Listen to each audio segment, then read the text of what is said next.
This is the Criterion Creeps podcast, and tonight we're talking about The Double Life of Veronique from 1991, directed by Krzysztof Kieslowski, not German. This isn't a German movie? No. Whew! I gotta change my notes. Continue. Each of us is matched somewhere in the world by our exact double. Someone who shares our thoughts and dreams. Is that true? Well, Jarrett, have you ever wondered why you and I do a podcast together? Why the fates align? Do you think there's an evil podcast? Or are we the evil podcast? I'm pretty sure we're the evil one. Yeah, probably. Man, I mean... Not wholesome. Well, that's on the Halo app with Mark Wahlberg and his brothers in Christ. They're the wholesome Criterion podcast. Not us. Mm-hmm. Not us. Yeah. That was the tagline for the film, RJ. You want to hear the synopsis? Oh, okay. Yeah. Veronique is a beautiful young French woman who aspires to be a renowned singer. Veronica lives in Poland, has a similar career goal, and looks identical to Veronique. Though the two are not related, the film follows both women as they contend with the ups and downs of their individual lives, with Veronique embarking on an unusual romance with Alexander Fabry, a puppeteer who may be able to help her with her existential issues. Maybe. You might be able to. Yeah. What do you know about puppets, RJ?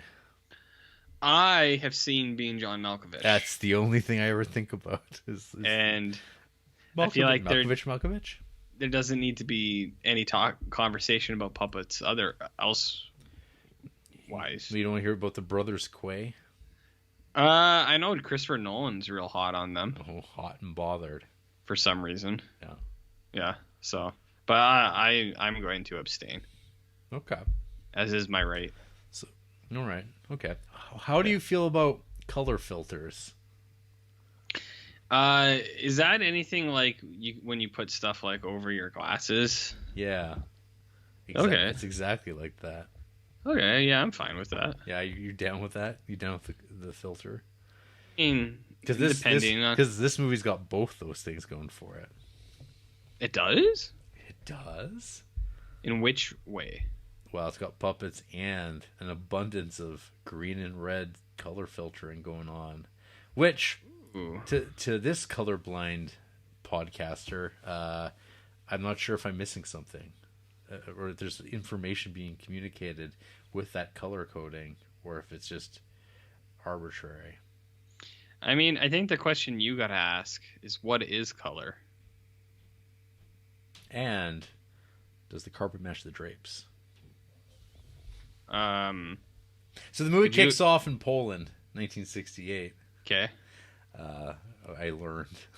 Oh, okay. Looking at the plot here. So not Germany? Not Germany. Poland. Okay. Because Kieslowski is a Polish filmmaker. Okay. And this is his first stepping out from behind Poland and doing an international film. Was it filmed in Germany? Nope. Not even a little bit. Okay. You gotta ask. That's I'm the one here asking the questions that people want to know. Mm-hmm. Okay. So there's like this little kid is looking upside down at stars. Remember that? Remember that opener? Yeah, of course. Yeah. Who could forget? Then anyway, we jump ahead, and our lead actress playing two women simultaneously that look exactly the same. Are you sure? You know Irene Jacob? Irene's a strong Hungarian name. I know that. Okay. Strong. So she's a singer. Okay. And she gets rained on, and she doesn't let that bother her. She feels very free-spirited to me. How about you? Do you ever go play in the rain? Nope. I don't. No? I don't want to be wet. Have you ever had? Have you ever had and warm? Have you ever had to sit in the rain? Like maybe with my fedora, Oh. And with my Joker makeup on, and the pancake makeup runs down my cheek. Here's the big question. What do you got on your AirPods playing while you're sitting in the rain with your Joker makeup, your fedora, and your duster coat? And your samurai sword nestled in nicely. How about a little bit of Nine Inch Nails? Ooh. See, that's good. I would have guessed The Cure for you, but Nine Inch Nails is that's definitely a society. Yeah, oh yeah. That's a society. Trent Reznor will tell you a lot about society. Well, I mean, man, we do live in one, Jarrett. Mm-hmm. So she meets up with her boyfriend, and they fuck, RJ. They do what? They fuck. You know about fucking. No, I'm Catholic. Okay. Very. That's okay. Yeah. So anyway, she has her aunt that she hangs out with, who's got a little lawyer friend. Mm-hmm. Did you like that guy? I thought his presence was welcoming, but I could have had more of it. Yeah, a little bit more of that guy. Could have used a little bit more of that guy. Yes. Yeah. So she's really into choir and practice and rehearsing. And she's just so good, and this attracts the attention of this woman who looks very much like she's part of the music world, if you know what I'm saying, the theater side of things. And she auditions, and she gets the part. She does? She gets the part, and she's handed sheet music, and she runs down the streets of Krakow. And then like some dudes running past her knock her sheet music out of her hands a little bit. I was like wondering, like, there's obviously some sort of protest going on, but it's not really specific what that is. And then I was like wondering, like, oh, what time frame are we looking at? What's the political ramifications of all this? But there's nothing really that I picked up on anyway. Okay. But anyway, so she's just kind of trucking along, and then she sees some tourists getting on a bus. And one of these tourists taking pictures of the protest looks exactly like her. Played by a different actress, right? Yeah, but not. Wow. Yeah. Did you ever watch the movie Enemy by one Denis Villeneuve? Yeah, it's Jake crazy that Gyllenhaal. It's crazy that they got a body double that was so similar to Jake. It's also a movie very color graded, shot with filters with doppelgangers. But maybe. You know what this movie was missing? What? Giant spider. I mean, you might not have seen it, but that doesn't mean it wasn't there. Did you see what happened off panel? I did not. What happened? Well, I can't tell you if you didn't. If you don't know. Well, you can't. You should. Because I don't know. The listeners might have missed it too. We were talking about giant spiders, and it's just like you're saying they didn't happen, but it's like off panel. What about metaphorical spiders? Mm-hmm. Oh, those are the worst kind. But only maybe second to actual Black Widow spiders in your shed. Maybe. You'll never know until you come over and check. Yeah. Yeah. Can you go in there and just look for me? No, I'm good. Spend some time. So anyway, Veronica starts getting caught up in this choir stuff that she's going to become a performer, but she's neglecting her boyfriend. She's stuck. She's not spending enough time with him. But there's also like these hints that there's something wrong with her health. Like she's clutching her body because she's like something's happening, and she just walks it off. And then finally, it's the big night of the performance with like weird eyebrow guy and that lady, and she's performing, and it's all going swell, and then she dies of a heart attack. We've all been there. Yeah. Night of the big show, a lot of pressure. Every Wednesday. A lot of pressure. We're here to perform. Yep. It's a lot of pressure being on a podcast. People don't realize that. And then we cut to France. Oh, okay. And we meet Veronique, played by Irene Jacob, who's the woman that we saw boarding the bus in Krakow. The other woman. The other woman. Okay. Who looks exactly like her.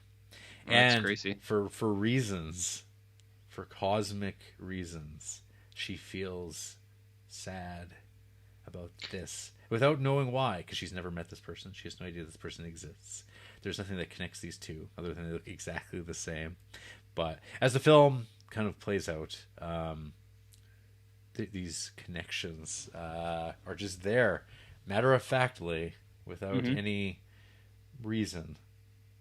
It's there for you to contemplate and wonder, is there a reason, or is this just a situation? And this is just a two character stories. I don't know if I call them studies. This is more the study side of it, the second half. The back half, where I don't know, she's into music, but I think she's just a teacher. She's a music teacher. Sorry. Yeah, so she's like, but she's in a choir also. Yeah, she also is not a choir, big fancy one. But she quits the choir. Yeah, well, she feels like it's not right anymore. That's right. But you know what? With much but you know what she's dismay. You know what she's really into though? Puppets. Jared, who amongst us isn't? She's into marionette dudes. Well, I mean, when's the last time you saw a marionette dude? And you saw him, I don't think I've seen one in a long time, unless you count like Mr. Dress Up. Do you feel like if you did like see a marionette show that you would be like swept away? I would weep openly. Yeah. That does happen. There's some very upset children at this puppet show. Yeah. The one kid just bursts into tears. It's a distressing show. Very. It is. That guy puts it all out there, man. He's channeling his emotion into the puppets. Do you recall the musical piece that she's leading her class with, which is the same piece performed by the Veronica woman who died? Do you recall? Yeah, it's something kind of like we call it chaos jazz. It's kind of like boom, boom, boom. There's no real like structure to it, you know. It's free form. Van den Budenmeyer scat, man.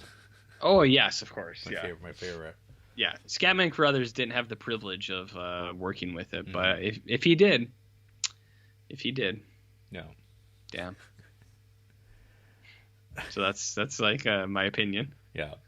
So anyway, the film begins to have mysteriousnesses, where she's being followed by puppet men, and she receives a package with a shoelace in it, an unmarked package. No return address. No return address. But then she starts doing some detective work about stamps.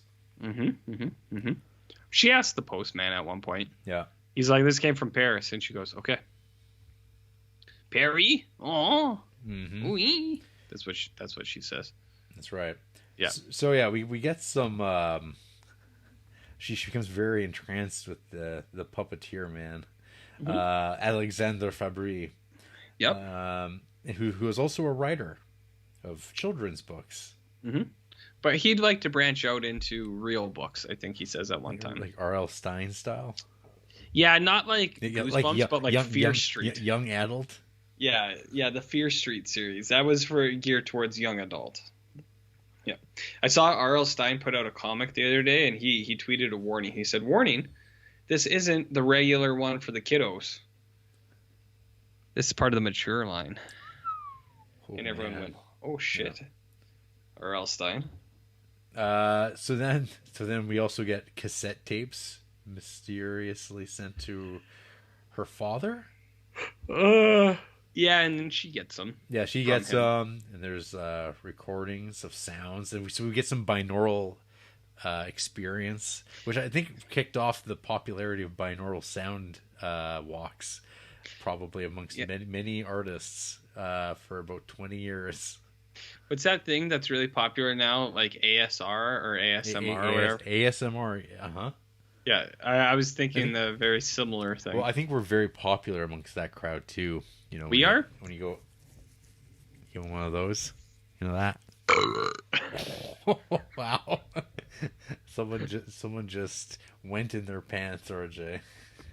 It's, They couldn't handle it anymore. Hey, buddy, if you want bodily sounds, Well, it's more. all right, I got 'em. Isn't it more incidental? I think it's like things like yeah, there you go. I got one. It's like, you crack your fingers, you rip a fart, and then scratching. Crack your neck. You got one for you? Oh. There was a bigger one. I don't know if you're. Actually, you know what? You know what always cracks on demand is my foot. So if I hold this up.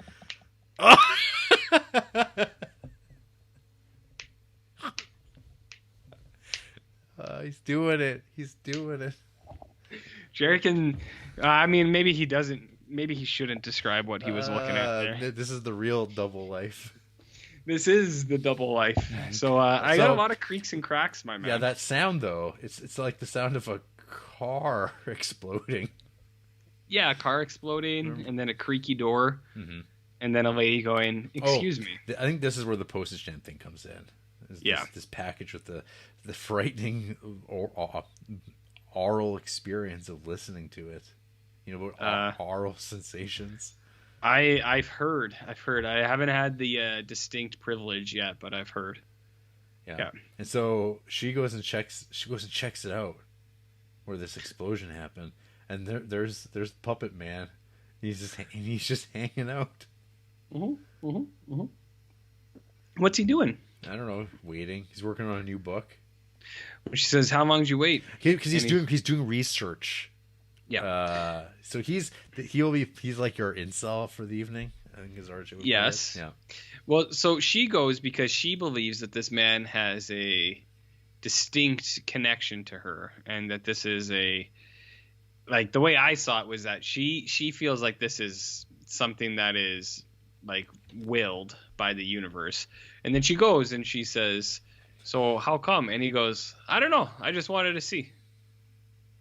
And she goes, "What?" And he was like, "I didn't know if anyone would ever meet a stranger. I was just checking it out." She gets a little upset by that, Jared.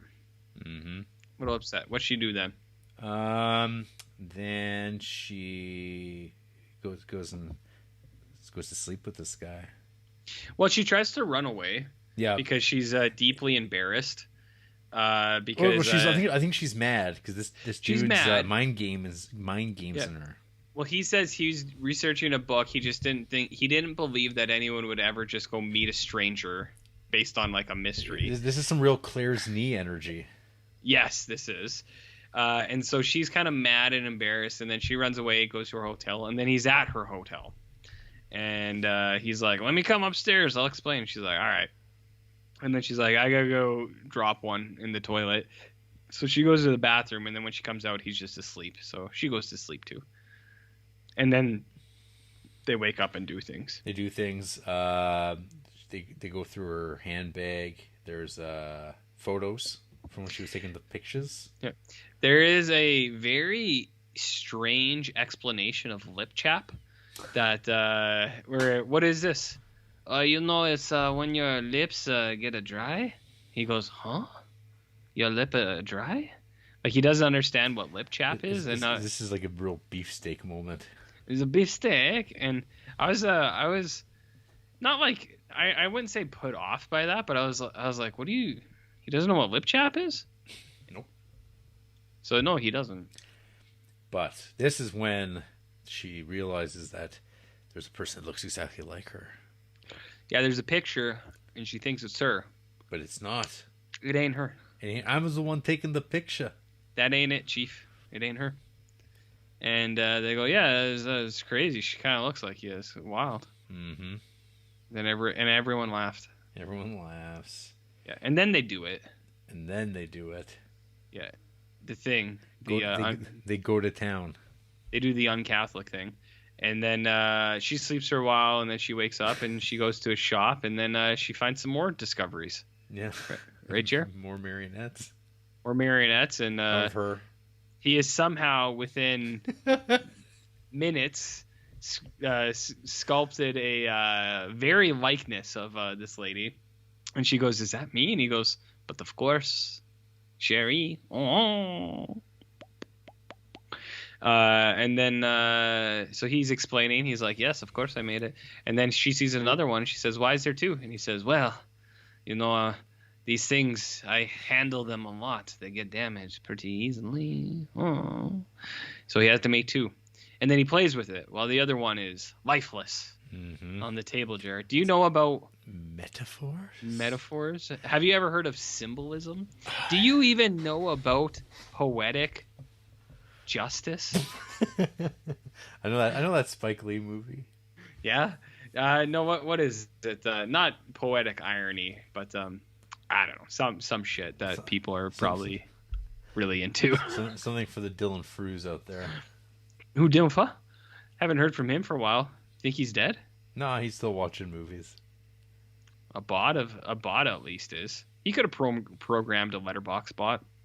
That's true. 824, 7 stars. I don't know if Dylan Frews is an 824 guy, but I know Sugarhead is. He's a big fan. Big fan. He's going to check out Vampire soon. I mean, someone's got to, right? So anyway, something. She goes and touches a tree. Yeah, and then it cuts to her dad. Yeah. He's like, yes. And then it ends, and I looked away for a second, and then I saw the credits roll, and I said, whoa. Whoa, slow down there, coachies. I said, what happened? I was like, I thought this chick was touching a tree. And then I rewound it. I said, oh, she did touch the tree. Are Jerry familiar with metaphysics? Is that the Grant Morrison book? It's all about Super Gods is about. Oh, okay. Isn't there a passage in Super Gods about how Superman doesn't have to go to the toilet because his body's that efficient at digestion? Sounds about right. You know about the metaverse? Is that the multiverse? The Doctor Strange film? More Facebook. Oh, that takes place in Paris. Mm-hmm. Doesn't it? It's one of my favorite settings. Paris? Oh. So anyway, I have actually seen Double Life of Veronique before. This have? This was a rewatch for me. I watched this 8 years ago. Mm-hmm. And this was the thing that made you go, I want to start a podcast on this. Yeah, absolutely. I'll never regret it. Nope. Not ever. No. How could you? How could I? So you watched it 8 years ago. Do you own this film? Yes. Oh, interesting. I did. It was one of those blind buys, though. Yeah, and you're like, German film, 2 actresses in the same role. How could I lose? Yeah. Hey, how do you feel about puppets where you can totally see the puppet man's hands in it? The direct interference with the puppets. So I was a little confused by that, but I'm not in big puppet world, like the big puppet world. So I was like, maybe this is some kind of avant-garde like puppetry where it's just like, listen, I'm going to be in there with the puppets. You ever seen Forgetting Sarah Marshall, Jarrett? Yep. Do you remember the puppetry in that one? Vaguely. Because they're in there with their bodies. So the guy who worked on the puppets here, a guy named Bruce Schwartz. I just want to say here my favorite passage here. Following his career in theater arts, for which he received a MacArthur Fellowship, he co-founded the grassroots Pasadena Yoga Co-op in 1994, and now owns and manages Yoga House in Pasadena with Farzana Nouri. Bruce has been teaching yoga since 1998. Amazing. Yeah. I love it. I couldn't think of anything better. No. You know what I mean? Like, that sounds incredible.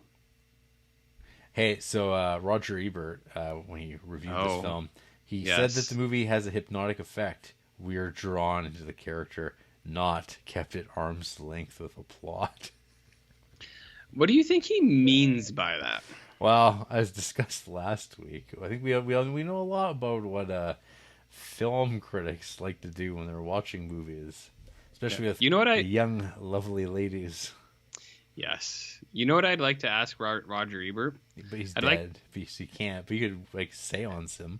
I would seance him, and you know what I'd say? I'd say, Roger, can you define plot to me, please?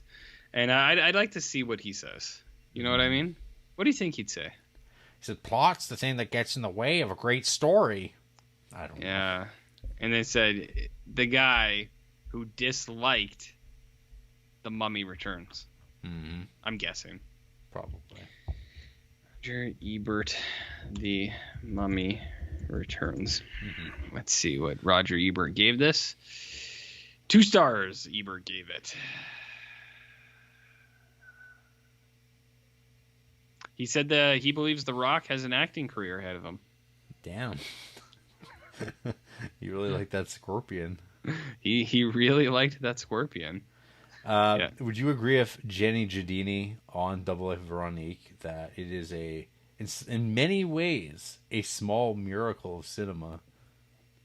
I mean, Jarrett, isn't every movie kind of like a miracle? Because every film is birthed into this world by the rending of the creative membrane, retching forth.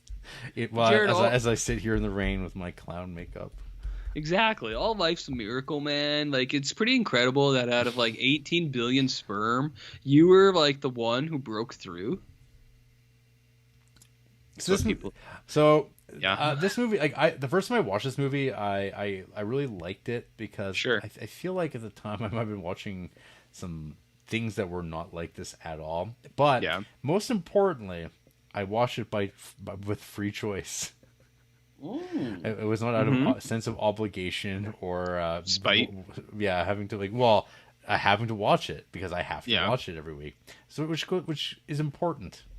Because that is a critical element. Because that is one of the fatal flaws with the design of the Criterion Creeps podcast. Is often, actually, consistently, movies are foisted upon you, whether or not you're in the mood or have the interest to watch them. So this time out, watching this movie, and I've watched Kieslowski movies before. I've seen the Three Colors trilogy. You have? I have seen all 3 of those years ago. I liked them all. I really liked Red. White is funny. Blue, the only time I saw it, I wasn't crazy about it. And I've started watching. I watched the first 1 or 2 of the Decalogue, and those were really good. So I like Kieslowski. Watching this though this week, I don't know.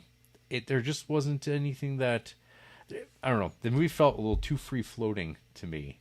It didn't, and I don't know why that was, other than maybe my full attention wasn't really on it necessarily. Because I feel like I've seen this movie before, and watching it again, it felt new. I vaguely remembered kind of bits and pieces of it, but there just seemed like, I don't know, something missing.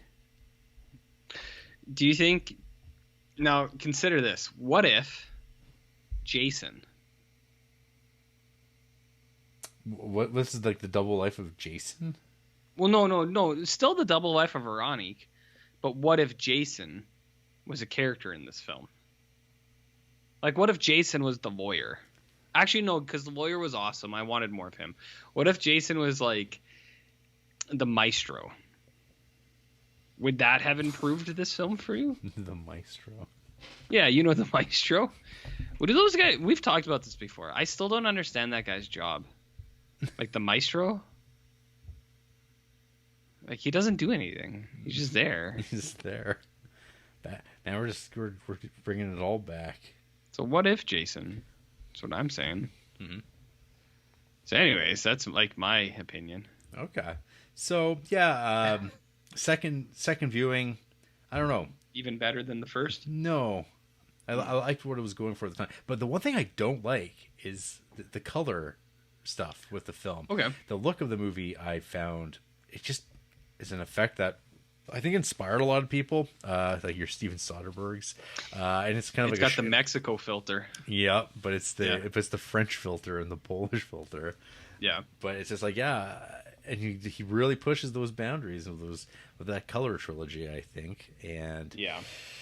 I remember with Amelie, Amelie is another one of those movies that's got those really rich colors that I just don't know if I'm registering properly, and it makes me kind of go, "Am I looking at this right, or am I?" Probably not. I'm obviously not, because unless Kieslowski is colorblind himself, he's making the movie. Oh, right. Where me and Christopher Nolan are over here, both in sad clown makeup, saying I could see color right. We love blue and yellow though. What about Alfonso Cuarón and his grayscale? Oh, how's that for the colorblind folk? It's black and white, but it looks like fake black and white. Well, it is fake black and white, Jared. That's what I mean. It's fake. Yes. Okay. It's insincere black and white. Oh, well, one day you'll see for yourself. Or will I? Well, you might not be alive by Roma. But like, Peterson's kids will take over the podcast by then. Ooh, that'd be fine. Yeah. So, RJ, what did you think of The Double Life of Veronique as a first-time viewer? Do you want to guess, or do you want me to just go? Just go. Have you ever seen a film called I Know Who Killed Me, starring Lindsay Lohan? I have not seen that movie. I plan to see it at some point. My review was going to be that. Just a link to the Letterboxd page of I Know Who Killed Me with Lindsay Lohan. As a spoiler post, of course. But I couldn't resist my sick review. But the reason I say that, and I don't want to spoil it, but are you looking it up right now? I'm refreshing my memory about the details of this movie. I think it was should read the... I think it's got a Cinescore of. It's got one of those F class films. Can I read you the synopsis of I Know Who Killed Me? Yes. Okay. But you know who produced this film though? I do not, actually. Frank Mancuso Jr. Does that remind you of anything, that name? No. Also the producer of several sequels, Friday the 13th. Oh, okay. 2, 3, 4, 5. Totally checks out. 7. Species. Cool World. Oh. Cool World? No. Oh, shit. That's cool. So here's the tagline for I Know Who Killed Me. There are two sides to every crime. Okay.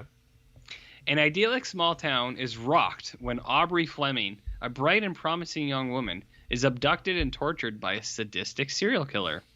When she manages to escape, the traumatized girl who regains consciousness in the hospital insists that she is not who they think she is, and that the real Aubrey Fleming is still in mortal danger.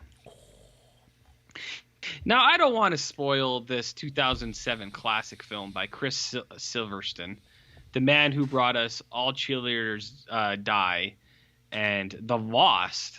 You remember The Lost, Jarrett? Mm-hmm. So I don't want to spoil this film from this pivotal filmmaker. But when I think about half an hour into Veronique, I was like, it's kind of like that Lindsay Lohan movie. It's that movie's got a way different turn in it, like obviously, but that's all I could think of. I was gonna text you like 2 days ago and be like, hey, you should watch I Know Who Killed Me for this podcast, because I feel like this is a connection that hasn't been made yet. Okay, might have. Who knows? We'll see if anyone says it in the reviews. But so this is like a doppelganger movie though, which I have a tag for. Yeah, this is a doppelganger movie. I like some doppelgangers. This is like art house doppelganger action, and I would because I'd say this is more obtuse than say Possession, the incredible Polish film, all time classic, which is set in Germany. But aren't they all? No, they're not. But this Possession is. That movie is incredible. Remember Us? I do remember Us. That's about doppelgangers. Yep, I do remember Us. You remember Schizopolis? That's about doppelgangers. I do remember Schizopolis. Hey, have you ever seen that one horror movie, Cam, about the webcam girl? That's got doppelgangers. I have not. That sounds cool though. How about The Double with Jason Eisenberg? Jesse Eisenberg? Jesse. I have seen that. That one dude from the IT crowd made that movie. Oh, Richard Ayoade? Yeah. That movie's okay. That's about doppelgangers. Yes, it is. Hey, did you ever see the movie The Broken, directed by Sean Ellis, starring Lena Headey. No, I have not seen that one. That movie is real just okay. Okay. Yeah, that sounds about right. Yeah. What other doppelgangers you got? Those were my doppelgangers. Hey, have you ever seen a movie called I Know Who Killed Me? I have not. Still. I would very much like you to add that to your Creeptober list. It's probably on Tubi. I'm just gonna go out on a limb and say that it's probably on Tubi. That could have, if Tubi originals existed at the time, that would have been the first Tubi original. So this is on my list of Cinema Score grades of F list that I've watched half of, but I've not seen this one entry. It's a perfect Creeptober film because you're not gonna burn this movie at any other time during the year. Well, actually, you might because of the Cinema Score thing. Yeah, well, I've got that. I've got The Box, which I've never seen. Oh yes, Frank Langella. Yeah, remember The Churning? Mm-hmm. Remember The Devil Inside? I do. Remember The Grudge from 2020? The Sarah Michelle Gellar one? Remember no, that's different. Oh, okay. What about Silent House from 2011 with Elizabeth Olsen? Sounds great. All sounds great. Grade F. Yeah. Well, I mean, Just Mother the way was I like grade my F meat. too, though. Just the way I like my meat. Well, I mean, Taco Time has grade E meat. Yeah, for excellent. E for excellent, yes. And so, anyways, I couldn't shake it. I should have texted you a couple days ago and just been like, you should watch this movie. I keep in mind I watched that movie when it came out in 2007. So like that's 15 years ago now, but that's all I could think about when I was watching this thing. Did you watch it for Lindsay Lohan? I'd prefer not to disclose my personal information. Oh, did you make a film review of it as well? I don't believe I reviewed that at the time. You reviewed it so hard. I don't believe so. But let's just say I watched it. Okay, let's just say. So anyways, I threw this on, and after I got past that, I had a few things where I was like, I think this movie is like, I think it's good. Like, I think it's a decent movie that I could see people really liking. Mm-hmm. There were a few things that like kind of annoyed me that took me out of it. So like, I don't think this is like a real good movie or anything like that, but I was like, I can see why this was a movie that like first time in a while I was kind of like, it's like I see why this is here kind of. But it also does have like some things I was like, meh. So it's not a total slam dunk by any means. I actually, as a color abled individual, I actually did like the coloring in this thing, and I do think it color aside, I thought it looked pretty good. Where I was like, this is a nice looking movie. Like, it's crisp. I thought they I don't know. I thought the camera had a good kind of movement to it. I was like, I like how this is moving around and how it's framed and stuff. Like, I'm not going to pretend like I know how that stuff works, but I was like, this is nice to look at. And I do like a good doppelganger story. One like this. Like, I absolutely hate doppelganger stories where it's misplaced identities, where it's just like the thing where it's like a person like, how I hate mind control and brainwashing. Doppelganger fits in there too, because I think that's really lazy. But I didn't mind it in this because I was kind of like, it's not used in that sense where it's like, it's not mistaken identity. It's just two people who have like what I mean? What do you think about devil possession? Devil possession's okay. For me, is it not brainwashing? It is, but the thing about devil possession is I believe that it is usually, and I'm not going to say always, but I'd say 4 times out of 5, devil possession is known almost instantly, where they go, this dude's cursed or this dude's possessed.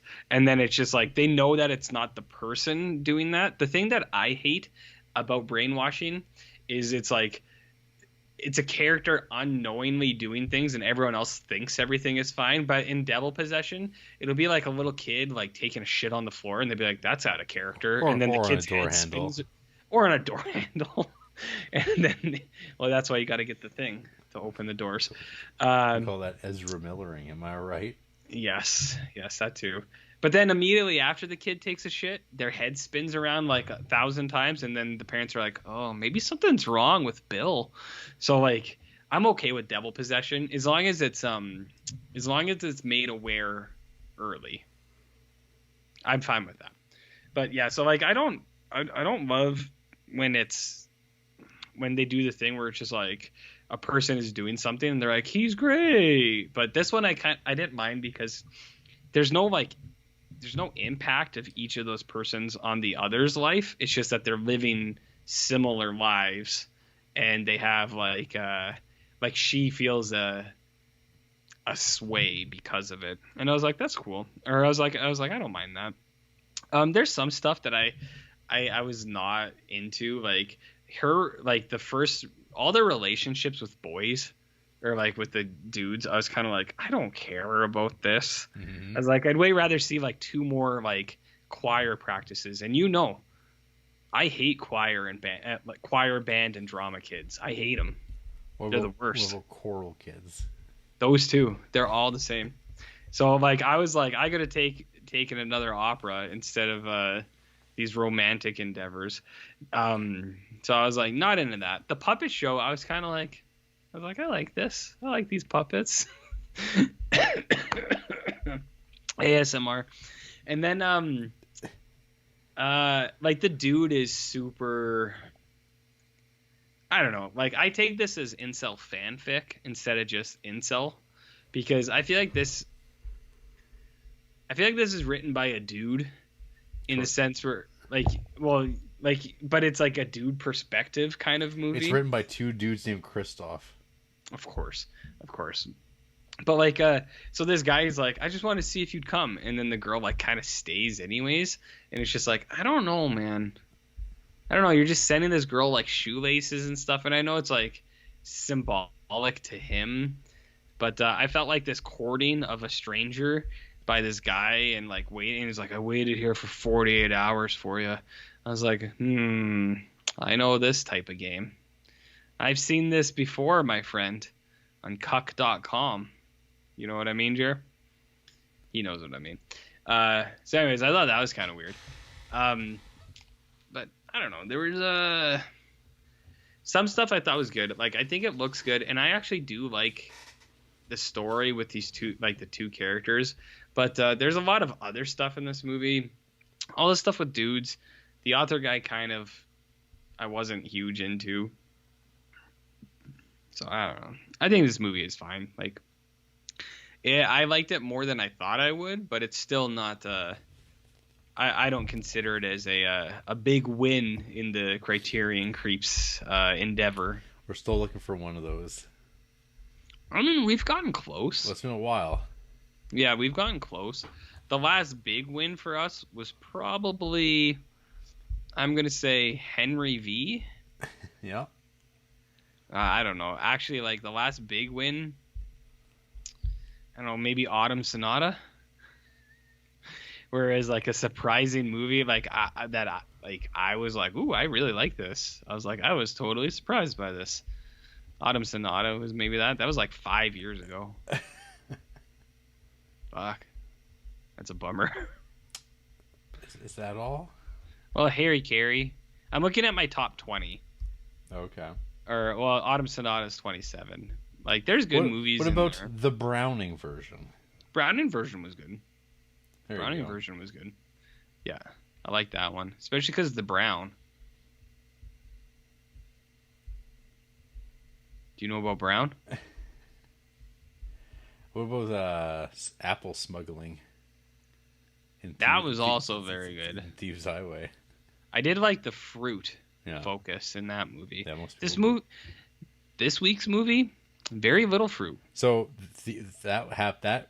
we watched that January, or I watched it January 31st, 2021. Man, it feels like A lot longer. Mm-hmm. A lot longer. And that's sad. It really is. Hey, you want to hear from people who hate this movie? I guess. Okay. Well, half a star from Terry Fritz. Sorry, Trey Fitz. Fritz. I don't get it, and I really don't like how this looked. Half a star.